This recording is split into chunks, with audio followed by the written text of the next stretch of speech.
السلام علیکم۔ اس ویڈیو میں ہم دیکھیں گے کہ انسان کا وجود کیسے اس دنیا میں آیا، حضرت آدم کی تخلیق سے ہوا یا ڈارون کے ارتقاء تھیوری سے ہوا، اور انسان میں جنت کی خواہش کیوں ہے اتنی، انسان میں بدی اور نیکی کہاں سے آئی۔ ان سب چیزوں کو ہم اس ویڈیو میں دیکھیں گے، تو اینڈ تک دیکھیے گا۔ یہاں سے اس کو ہم شروع کرتے ہیں حضرت آدم علیہ السلام سے۔ حضرت آدم علیہ السلام کو اللہ تعالیٰ نے مٹی سے پیدا کیا۔ یہ پہلے انسان کی تخلیق تھی۔ اس کی بناوٹ میں کائنات نے ان جدتوں اور صنعتوں سے کام لیا جو اس سے پہلے کسی مخلوق کی پیدائش میں استعمال نہیں کی گئی تھیں۔ اس نئے وجود میں سوچنے، سمجھنے، جذبات کا اظہار کرنے، مسائل کو سمجھنے اور گرد و بیش کے وسائل کو کام میں لانے کی صلاحیتیں تمام تر مخلوقات سے زیادہ تھیں، اس لیے انسان اشرف المخلوقات ہے۔ یہ تعمیر اور تخریب دونوں میں غیر معمولی نتائج اور اثرات دکھا سکتا تھا۔ اللہ تعالیٰ نے اسے نہ فرشتوں کی طرح اطاعت پر مجبور بنایا تھا، نہ جنات کی طرح شر سے مغلوب، بلکہ اسے خیر اور شر دونوں کی قوت دی تھی۔ فرشتوں نے انسان کی ساخت پر اس کی کارکردگی کی صلاحیتوں کا اندازہ لگا لیا۔ انہیں یہ بھی یاد تھا کہ اس سے قبل زمین پر آباد جنات کتنا فساد مچا چکے ہیں، اس لیے انہوں نے اللہ تعالیٰ کی بارگاہ میں نیازمندانہ عرض کیا، اس کی جگہ حمد و ثنا کی اور عبادت کے لیے ہم حاضر ہیں، تو آپ انسان کو کیوں بنا رہے ہیں؟ اللہ تعالیٰ نے فرمایا، میں جو جانتا ہوں وہ تم نہیں جانتے۔ انسان کو نیکی اور بدی دونوں کی قوتیں اس لیے دی جا رہی تھیں کہ اللہ دنیا کی تجربہ گاہ میں اسے آزمانا چاہتا تھا۔ اگر وہ بدی کی طاقت رکھتے ہوئے اللہ سے ڈر کے بدی سے باز رہے گا اور نیکی کی صلاحیت کو استعمال کرے گا تو کامیاب رہے گا۔ اگر اللہ تعالیٰ کو بھلا کر بدی کی صلاحیت استعمال کرے گا تو نیکی کی قوت کو ترک کرے گا تو وہ ناکام ہو جائے گا۔ یہ راز اس وقت فرشتوں کو سمجھ نہیں آ سکتا تھا۔ حضرت آدم علیہ السلام کو پیدا کر کے اللہ تعالیٰ نے فرشتوں سے انہیں تعظیمی سجدہ کرایا تاکہ ساری دنیا پر انسان کی عظمت کا سکہ بیٹھ جائے۔ حضرت آدم علیہ السلام کی رفاقت کے لیے انسان کی صنف نازک کو بھی پیدا کیا گیا۔ اس کی ابتدا کے لیے حضرت حوا رضی اللہ عنہا سے ہوئی۔ دونوں کو مہمانی کے لیے جنت میں بھیج دیا گیا۔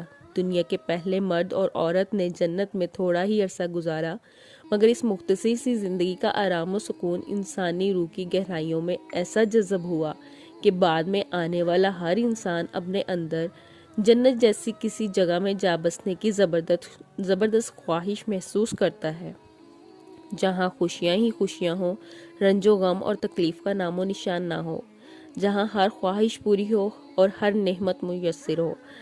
اللہ پر ایمان رکھنے والوں نے رسولوں کی معرفت سے یہ جان لیا کہ ان کی اصل منزل جو ہے وہ جنت ہے، اس لیے وہ نیک اعمال میں بڑھ چڑھ کر حصہ لیتے رہیں گے تاکہ اپنی منزل کی طرف لوٹ سکیں۔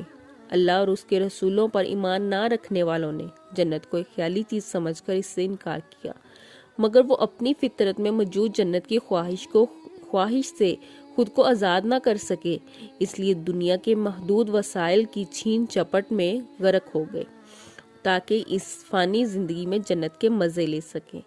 اس کشمکش سے دنیا میں فتنہ و فساد کی جگہ بن گئی ہے۔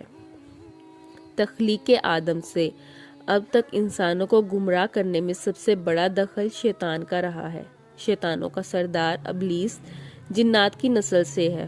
حضرت آدم علیہ السلام سے پہلے یہ فرشتوں کا ہم نشین اور بارگاہ الہی کا مقرب رکن تھا۔ حضرت آدم علیہ السلام کا مرتبہ اپنے سے بلند ہوتے دیکھ کر ابلیس وہ نفرت اور حسد کی آگ میں بری طرح جلنے لگا۔ اس نے حضرت آدم علیہ السلام کو سجدہ کرنے سے انکار کر دیا کیونکہ وہ خود کو حضرت آدم علیہ السلام سے بہتر سمجھتا تھا، وہ بھی صرف اس لیے کہ وہ آگ سے پیدا ہوا تھا اور حضرت آدم علیہ السلام مٹی سے۔ اس گستاخی پر اللہ تعالیٰ نے اپنی بارگاہ سے دھتکار دیا۔ شیطان ڈھیٹ تھا، معافی بھی نہیں مانگی، ہاں اللہ تعالیٰ سے مہلت طلب کر لی کہ وہ قیامت تک آدم اور اس کی اولاد کو گمراہ کر سکے۔ اللہ نے اجازت دے دی۔ حضرت آدم علیہ السلام اور ان کی اولاد کی آزمائش صحیح معنوں میں تو تب ہی ہو سکتی تھی جب وہ شیطان کے اثرات سے بچ کر دکھائیں گے اور خود کو اپنے خالق و مالک سے وابستہ کیے رہیں گے۔ اس لیے شیطان کو اس کے بہکاوے کی مہلت بھی دے دی گئی اور صلاحیت بھی دے دی گئی۔ شیطان کی حضرت آدم علیہ السلام سے دشمنی پختہ تر ہو گئی۔ اب اس نے حضرت آدم علیہ السلام کو بھی اللہ کے ہاں مجرم بنانے کی کوشش شروع کر دی۔ اللہ تعالیٰ نے اسے ایسی صلاحیت دی تھی کہ وہ دوسروں کے ذہن اور خیالات میں دخل اندازی کر سکتا تھا۔ اس لیے اس نے اپنی اس صلاحیت سے کام لے کر حضرت حوا اور حضرت آدم علیہ السلام کو ایک ایسے درخت کا پھل کھانے پر آمادہ کر لیا جس کا استعمال حضرت آدم علیہ السلام کے لیے ممنوع تھا۔ جب آدم اور حوا نے پھل استعمال کیا تو اللہ کی طرف سے جنت سے اخراج کا حکم آ گیا، جنت کا لباس چھین لیا گیا۔ دونوں نے جنت کے درختوں کے پتوں سے سطر چھپا کر اپنی فطری شرم و حیا کی لاج رکھی۔ جلد ہی دونوں کو زمین پر اتار دیا گیا۔ اس موقع پر انسان اور شیطان کا فرق ظاہر ہوا۔